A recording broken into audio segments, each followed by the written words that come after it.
1400 साल पहले इराक की एक ज़मीन पर ऐसा वाक़या हुआ जिसने पूरी इंसानियत को एक बड़ा सबक दिया। ये जगह थी करबला। ये सिर्फ एक जंग नहीं थी, ये हक और बातिल की लड़ाई थी। एक तरफ हज़ारों की फौज थी और दूसरी तरफ सिर्फ 72 लोग। उन 72 लोगों के सरदार थे हुसैन इब्न अली, जो मोहम्मद सल्लल्लाहु अलैहि वसल्लम के नवासे थे। पानी बंद कर दिया गया, बच्चे प्यास से तड़प रहे थे, लेकिन फिर भी इमाम हुसैन ने जुल्म के सामने झुकना कबूल नहीं किया। आखिर करबला की ज़मीन पर ऐसा क्या हुआ था? आज हम करबला का पूरा वाक़या शुरू से आखिर तक जानेंगे। यजीद की हुकूमत। जब मुआविया इब्न अबी सुफियान का इंतकाल हुआ तो उनके बाद उनका बेटा यजीद इब्न मुआविया हुकूमत में आया। यजीद चाहता था कि पूरे इस्लामी राज्य के लोग उसकी बैअत करें, लेकिन एक शख्स था जिसने ये बात मानने से इनकार कर दिया। वो थे इमाम हुसैन रज़ियल्लाहु अन्हु। इमाम हुसैन जानते थे कि यजीद एक ऐसा हाकिम है जो इंसाफ और इस्लाम के रास्ते पर नहीं चल रहा। इसीलिए उन्होंने साफ कहा, मुझ जैसा शख्स यजीद जैसे आदमी की बैअत नहीं कर सकता। मदीना से मक्का। जब यजीद को ये बात पता चली तो उसने मदीने के गवर्नर को हुक्म दिया कि इमाम हुसैन से ज़बरदस्ती बैअत ली जाए, लेकिन इमाम हुसैन ने इनकार कर दिया। हालात ख़राब होते देख इमाम हुसैन अपने परिवार के साथ मक्का चले गए। कूफा के लोगों का दावत। उसी समय कूफा के लोगों ने इमाम हुसैन को हज़ारों ख़त लिखे। उन्होंने लिखा, हमारे पास कोई सही रहनुमा नहीं है, आप कूफा आइए, हम आपका साथ देंगे।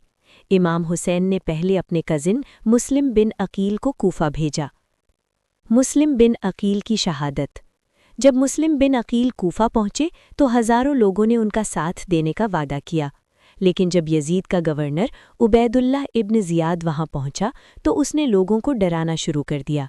धीरे धीरे सारे लोग मुस्लिम बिन अकील का साथ छोड़ गए। आखिरकार मुस्लिम बिन अकील को पकड़ लिया गया और उन्हें शहीद कर दिया गया। इमाम हुसैन का सफ़र।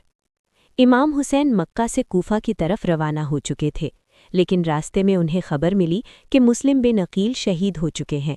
अब उनके सामने दो रास्ते थे, वापस लौट जाएं या फिर सच्चाई के रास्ते पर आगे बढ़ें। इमाम हुसैन ने कहा, मैं जुल्म के सामने खामोश नहीं रह सकता।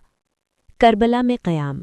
जब इमाम हुसैन का काफ़िला आगे बढ़ा तो यजीद की फ़ौज ने उन्हें रोक लिया और उन्हें करबला के मैदान में ठहरने पर मजबूर कर दिया। ये दिन था 2 मुहर्रम 61 हिजरी। इमाम हुसैन के साथ उनके घर वाले, बच्चे और कुछ वफ़ादार साथी मिलाकर सिर्फ 72 लोग थे। पानी बंद कर दिया गया। कुछ ही दिनों बाद यजीद की फ़ौज ने यूफ्रेटीज़ रिवर का पानी बंद कर दिया। 3 दिन तक इमाम हुसैन के खेमे में पानी नहीं पहुंचा। बच्चे प्यास से तड़प रहे थे, लेकिन फिर भी इमाम हुसैन ने जुल्म के सामने झुकना मंजूर नहीं किया। हज़रत अब्बास की बहादुरी। इमाम हुसैन के भाई अब्बास इब्न अली पानी लेने के लिए दरिया की तरफ गए। उन्होंने मश्क में पानी भर लिया, लेकिन जब वो वापस लौट रहे थे तो दुश्मनों ने उन पर हमला कर दिया।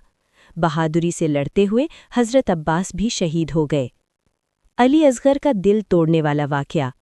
इमाम हुसैन का 6 महीने का बेटा अली असगर इब्न हुसैन प्यास से रो रहा था। इमाम हुसैन उसे गोद में लेकर मैदान में आए। उन्होंने कहा, अगर मुझसे दुश्मनी है तो इस मासूम बच्चे को पानी दे दो। लेकिन उसी समय एक जालिम ने तीर चला दिया और वो तीर बच्चे के गले में जा लगा। आशूरा का दिन। आखिर वो दिन आ गया जिसे हम आशूरा कहते हैं। 10 मुहर्रम 61 हिजरी। इमाम हुसैन के साथी एक एक करके शहीद होने लगे। हर कोई आखिरी सांस तक हक के लिए लड़ता रहा। इमाम हुसैन की शहादत। आखिर में इमाम हुसैन अकेले रह गए। उन्होंने आखिरी बार नमाज पढ़ी और फिर मैदान में उतरे। दुश्मनों की फ़ौज ने चारों तरफ से हमला कर दिया और आखिरकार करबला की ज़मीन पर इमाम हुसैन भी शहीद हो गए। Ending message. करबला का वाक़या हमें सिखाता है, हक के लिए खड़े रहना, जुल्म के सामने झुकना नहीं और अल्लाह पर भरोसा रखना। इसीलिए आज भी दुनिया भर के लोग कहते हैं, हर दिन आशूरा है और हर ज़मीन करबला है। अगर आपको ये वीडियो पसंद आई हो तो वीडियो को लाइक करें, अपने दोस्तों के साथ शेयर करें और कमेंट करके ज़रूर बताएं कि आपको ये वीडियो कैसी लगी।